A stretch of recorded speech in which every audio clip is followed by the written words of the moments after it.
மேடையில் அமர்ந்திருக்கும் அனைவருக்கும் வணக்கம். பத்திரிகை நண்பர்கள், ஊடக நண்பர்கள், இணையதள நண்பர்கள்,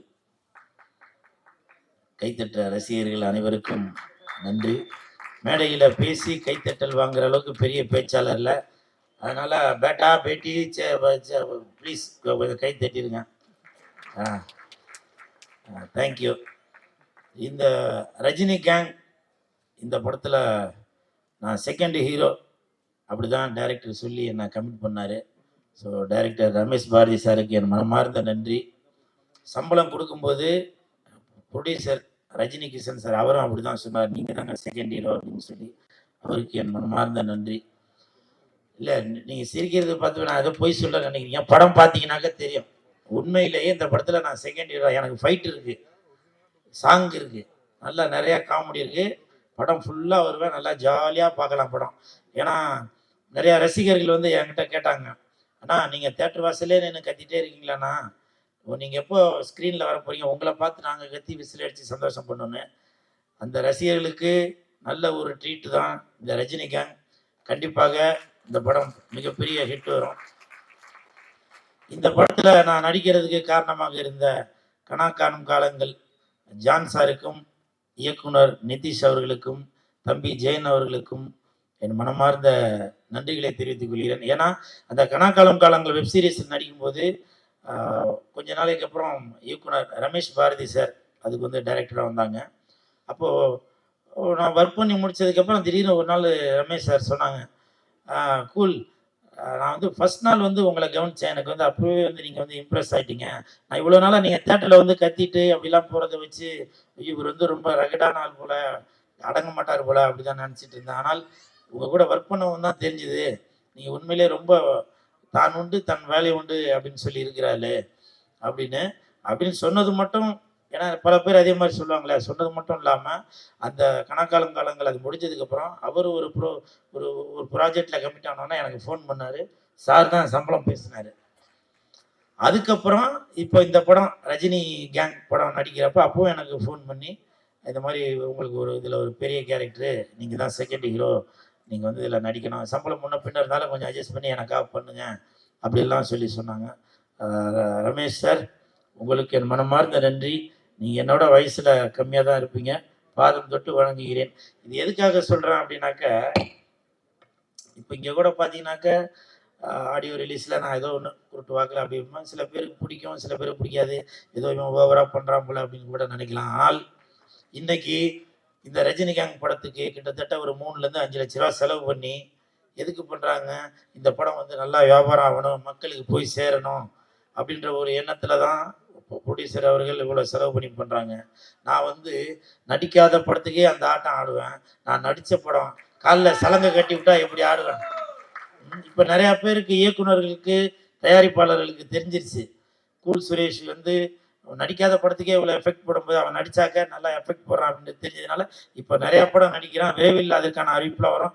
3 படம் ஹீரோவாக நடிக்கிறேன். நாளைக்கு ஒரு படத்தோட டப்பிங் கூட போகிறேன். ஸோ அதெல்லாம் வந்து அறிவிப்புகள் வந்துட்டு தான் இருக்கும். ஸோ எனக்கு சப்போர்ட் பண்ணிட்டு இருக்க ரசிகர்களுக்கும் ப்ரெஸ் மீடியா பீப்புளுக்கும் என் மனமார்ந்த நன்றி. அது மட்டும் இல்லை, ப்ரொடியூசரோட பேர் தெரியும், ரஜினி கிஷன். இப்போது கௌரி கிஷன் அவங்க வந்து ஃபேமஸ் ஆகிருக்காங்க. அவர் ஃபேமஸ் ஆகிறதுக்கான காரணமாக இருக்கிற பத்திரிகையாளர் நம்ம கார்த்திக் சார், நீங்கள் கடைசி ரோவில் உட்காந்து என்னை வாழ்த்துறதுக்காக வந்திருக்கீங்க, எனக்கு மனமார்ந்த நன்றி. நான் இங்கேருந்து அவருக்கு ஃபோன் பண்ணி கேட்டேன், என்னங்க இந்த இதுக்கு வந்திருக்கீங்க அப்படின்னு. அப்போ அவர் சொன்னார், அது என்னன்னு தெரியலங்க, கிஷன்னு பேர் போட்டாலே என்ன அறியாமலே நானே அங்கே வந்துடுறேங்க அப்படின்னு சொல்லி சொன்னார்.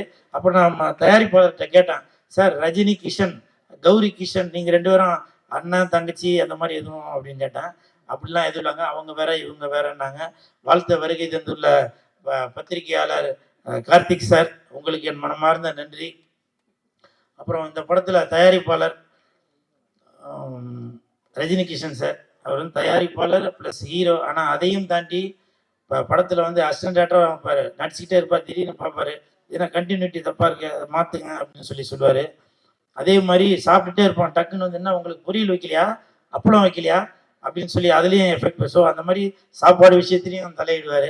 ஸோ அப்படி எல்லாமே இது வந்து அவரோட ரேஞ்சுக்கு எனக்கு தெரிஞ்சு கால் மேலே கால் போட்டு அவர் பாட்டுக்கா கையெழுத்து மட்டும் போட்டு கொடுத்துட்டு பேசாமல் இருக்கலாம். ஆனால் அப்படி இல்லாமல் தன்னுடைய படத்துக்கு எவ்வளோ எஃபெக்ட் போடணுமோ, அதுவும் இல்லாமல் ஆர்டிஸ்ட்டுங்களுக்கு முக்கியமாக அவங்களுக்கு கேரவான் வந்துருச்சா, அசிஸ்டண்ட்டுங்களுக்கு சம்பளம் வந்துருச்சா, சாப்பாடு வந்துருச்சா அப்படின்னு சொல்லி அவ்வளோ மெனக்கட்டார். அதாவது ஒரு நடிகனாக மட்டும் இல்லாமல் சக நண்பராக இருந்து ஒத்துழைப்பு கொடுத்தீங்க. என் மனமார்ந்த நன்றிகளை தெரிவித்துக் கொள்கிறேன். அதுக்கப்புறம் கதாநாயகி இருமா பேரை எழுதி வச்சேன், துவி விகா. நான் துவி விகா அவர்களுக்கு என் மனமார்ந்த வாழ்த்துக்கள். ஏன்னா இப்போ தமிழ் சினிமாவில் ஜோதிகா இருக்காங்க, மாளவிகா இருக்காங்க, கனகா இருக்காங்க, பூமிகா இருக்காங்க. இப்படி வரிசையில் இந்த துவி விகா அவங்களும் அந்த ஒரு இடத்துக்கு நீங்கள் கண்டிப்பாக போவீங்கன்னு அவங்க தலையில் கை வச்சதை பார்த்தா பேர் மாற்றி சொல்லிட்டேனா,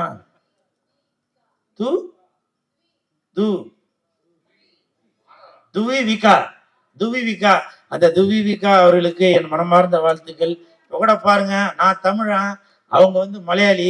ஆனா மலையாளிக்கு அந்த பேர் கரெக்டா சொல்ல வருது, தமிழனா இருந்து எனக்கு அந்த துவி விகா அப்படின்ற பேர் எனக்கு கரெக்டா இருந்தாலும் நீங்க கண்டிப்பாக Jyothika madam, Bhumika madam, Kanaka madam இவங்கெல்லாம் விட்டு அடுத்த நீங்க கண்டிப்பாக பிடிப்பீங்க. சரிங்களா? மனமார்ந்த வாழ்த்துக்கள். அது மட்டும் இல்ல, படம் நடிக்கும்போது எனக்கு நல்லா கோஆப்ரேட் பண்ணாங்க, அதுக்கு மனமார்ந்த நன்றி. ஏன்னா நிறைய இடத்துல வந்து நான் அவ்வளோவா பெண்கள்கிட்ட போய் பேச மாட்டேன், நான் உண்டு என் வேலை ஒன்றா இருப்பேன்.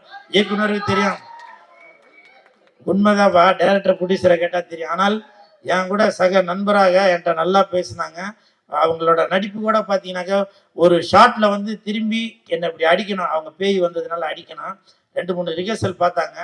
அப்போ ரிஹர்சல் பார்க்குறப்போ நல்லா ஓங்கி அடித்தாங்க. நான் மேடம்கிட்ட போய் சொன்னேன், அம்மா அப்படி அடிக்காதீங்கம்மா, நெஞ்சு வலிக்கிறத விட எனக்கு நிறையா முடி இருக்குது, முடியெல்லாம் பிச்சுக்கின்னு வந்துடுதுமா, அதுதான்மா வலிக்குது அப்படின்னு சொல்லி சொன்னேன். சரி சார், நான் இனிமேட்டு மெதுவாகவே அடிக்கிறேன் அப்படின்னா. டேரக்டர் ஆக்ஷன் சொன்னோன்னா கொப்ப மோளை ஓங்கி ஒரே அடி, இந்த செயின்லாம் பிச்சுக்கின்னு போயிடுச்சு. உண்மையிலே அப்போ அசன்ட்லாம் போய் தேடணும் அந்த செயினை, அப்புறம் மறுபடியும் தேடி எடுத்தாச்சு.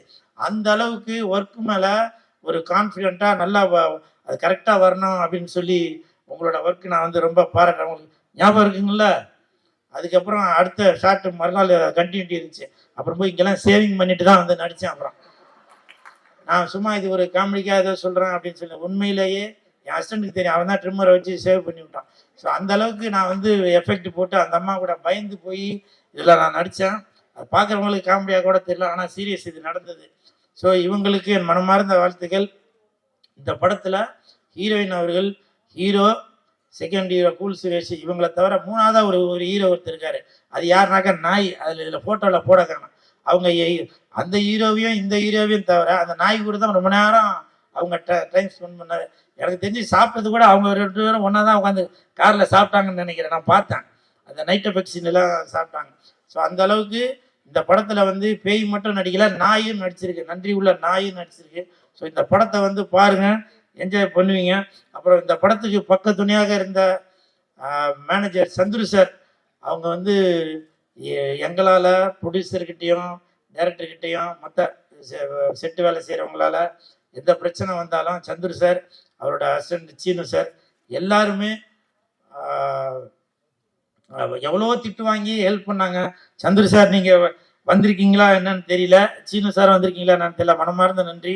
அப்புறம் அசிஸ்டன்ட் டைரக்டர்ஸ், அதில் வந்து நம்ம ரஜினி கிஷன் அவர்களுடைய மகன் சின்மய் அவர்களும் ரொம்ப பொறுப்போடு அக்கறையோடு இருந்தாங்க, அவருக்கும் மனமார்ந்த வாழ்த்துக்கள். வைரா, சுந்தரமாணிக்கம், ராகுல், பிரபு, காஸ்டியூம் பார்த்த பிரபு, ஏன்னா இது கூட ஞாபகம் இருக்குமானதில்லை, இது கூட இவங்க கம்பெனிலேருந்து திருடுனது தான், இது ஞாபகம் இருக்குமானதில்லை.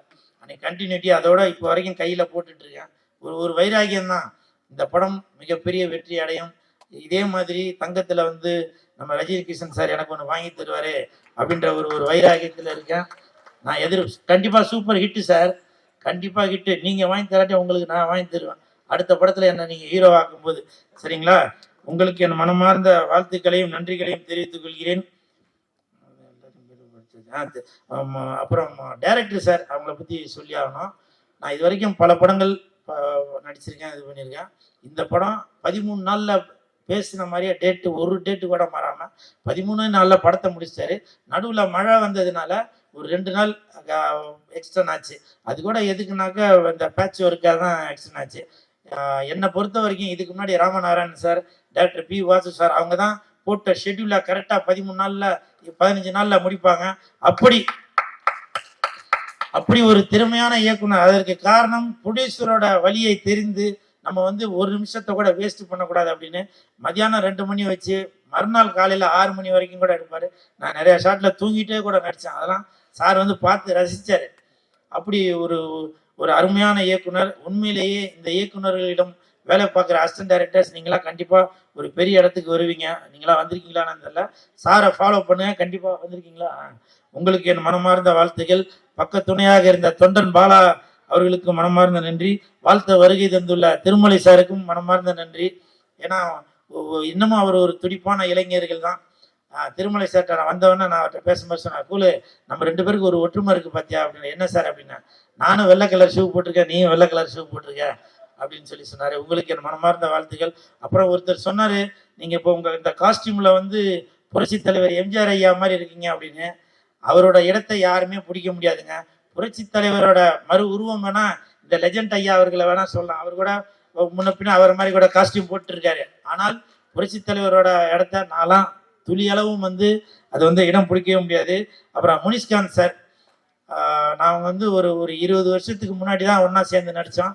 ரொம்ப நாளைக்கு அப்புறம் 20 வருஷத்துக்கு அப்புறம் இன்னைக்கு அவர் கூட சேர்ந்து நடித்ததில் ரொம்ப சந்தோஷப்படுறேன். ஆண்டனி சார் உங்களுக்கு மனமார்ந்த நன்றி. ஏன்னா நீங்கள் பாட்டு பாடுறது மட்டும் இல்லை, பேசுறது கூட அது ஒரு ஒரு எனர்ஜெட்டிக்காக தான் இருக்கும். உங்களுக்கு மனமார்ந்த நன்றிகளை தெரிவித்துக்கலாம். படத்துக்கு பக்கத்துணையாக இருக்கிற மாலிக் சார் உங்களுக்கும் நன்றி. உங்களுக்கும் நன்றி. அப்புறம் கோப்ரா தம்பி, என்னை விட்டுட்டு எல்லாருக்கும் ஏதோ கிஃப்ட் கொடுத்துருக்க. உன்னை பற்றி நிறையா எழுதுனான், தான் பேரை அழிச்சிட்டேன். நீ அடுத்து என்ன கிஃப்ட் தெரியும், நான் அப்போ தான் பேசுவேன். சரிங்களா? போதும்னு நினைக்கிறேன். வாடா தம்பிக்கு. இது வரைக்கும் நான் ஒரு 200 படத்துக்கு மேலே நடிச்சிட்டேன். 300 படத்துக்கு மேலே ஆடியோ ரிலீஸ் பண்ணி ஃபங்க்ஷனுக்கு போயிருக்கேன். எவ்வளோ நிகழ்ச்சிகளுக்கு போயிருக்கேன். இது வரைக்கும் அந்த 300 ஆடியோ ரிலீஸ் நிகழ்ச்சியில் வருத்தத்தோட சொல்கிறோம்பா, பெண்கள் தான் காம்பேர் பண்ணி என்னை கூப்பிடுவாங்க. நீ என்னை இப்படி அவமானப்படுத்துவ நான் எதிர்பார்க்கவே இல்லை. ஆனால் இது வந்து யாரோ ஒரு திட்டமிட்ட சதி தான். அது கூல் சுரேஷ் வந்து ஆடியோ ரிலீஸுக்கு வரான். அதனால பெண்களை வந்து நான் சகோதரியாக தான் நினைக்கிறது. அவனை வந்து மேடைக்கு கூப்பிடும்போது கொஞ்சம் உஷாராக காம்பேர் பண்ணுறதுக்கு வந்து பெண்களை கூப்பிடுவானா ஆண்களை ப்ரொடியூசர் சொன்னாருங்களா, உங்களுக்கு 5 பவுன் செயின் வாங்கி தரலான்னு பார்த்தேன். அப்படி என்னை அவமானப்படுத்திய தம்பிக்கு பேர் நம்ம பேர் ஸ்ரீராம் கார்த்திகேயனுக்கு என் மனமார்ந்த நன்றி. இதை ஏற்பாடு பண்ண பிஆர்ஓ சதீஷ் சாருக்கு நன்றி. அவரோட சதி வேலையா என்னன்றது தெரியல, அவருக்கும் என் மனமார்ந்த நன்றி. அப்புறம் இந்த நிகழ்ச்சியில் பார்த்தீங்கன்னாக்கா இது ஒரு ஆடியோ ரிலீஸ் அப்படின்னு வந்து என்னால் வந்து நம்பவே முடியலங்க. ஏன்னு கேளுங்களேன், ரஜினி கிஷன் சார் வந்து என்கிட்ட சொன்னார் ஆடியோ ரிலீஸ் ஃபங்க்ஷன் தாங்க, ஆனால் இங்கே வந்தாக்க ஒரு ஃபேமிலி ஃபங்க்ஷன் மாதிரி இருக்கு. இந்த பக்கம் ஃபுல்லாக சவுகார்பேட்டை, இந்த பக்கம் ஃபுல்லாக சைதாப்பேட்டை, அப்படி தனித்தனியாக தெரியுறாங்க. இந்த பக்கம் பார்த்தா வெள்ளேன்னு இருக்கிறாங்க, இந்த பக்கம் தான் கண்ணங்கரன்லாம் எல்லாம் மாநிறமாக இருக்காங்க, கலந்து இருக்கிறாங்க. அப்புறம் அது எதுவும் சொல்லிட போறீங்கப்பா. ஏன்னா ஸ்டேஜில் பேசுனா ரொம்ப பயந்து பேச வேண்டியதாக இருக்குது. ஏன்னா இப்போ சமீபத்தில் நம்ம பத்திரிகையாளர் இவர் கார்த்திக் சார் அவர் பேசுனதுலேருந்து எனக்கு ஒரு மாதிரி கிடுகிடுன்னு ஆகி போச்சு. ஏன்னா என்ன மாதிரி தான் அவர் ஏதோ நம்ம யதார்த்தமாக சொல்ல அது பதார்த்தமாக போய் நான் ஒரு பொண்ணுக்கு மாலை போட்டு என்னென்னவோ ஆகிப்போச்சு இல்லை, அந்த மாதிரி நான் சாதாரணமாக தான் பேசுகிறேன், அது ஏதோ ஆகிப்போச்சு. சரிங்களா? அதனால் இந்த நேரத்தில் பத்திரிகையாளர் கார்த்திக் சார் அவர்களுக்கும் எனது மனமார்ந்த நன்றியை தெரிவித்துக் கொண்டு அவர் கூட சேர்ந்து நானும் எதுவும் தவறாக பேசியிருந்தா என்னையும் மன்னிச்சிருங்க. மன்னிக்குன்னு சொல்லக்கூடாது, வருத்தத்தை தெரிவித்துக் கொள்கிறேன். நன்றி. ரஜினி கிஷன் மிகப்பெரிய ஹிட் அடிக்கும். எப்படி இப்போ ஒரு வாரமாக கௌரி கிஷன் அவர்கள் நல்ல பிரபலமா இருக்கிறாங்களோ அதே மாதிரி ரஜினி கிஷன் அவர்களும் இந்த படம் ரிலீஸ் ஆகிற பயங்கர பிரபலமா ஆவீங்க. உங்களுக்கு என் மனமார்ந்த வாழ்த்துக்கள். வெந்து தணிந்தது காடு, ரஜினி கிஷனுக்கு வணக்கத்தை போடு. தண்ணியில இருக்கும் மீன், நான் லெஜண்டோட ஃபேனு. நன்றி.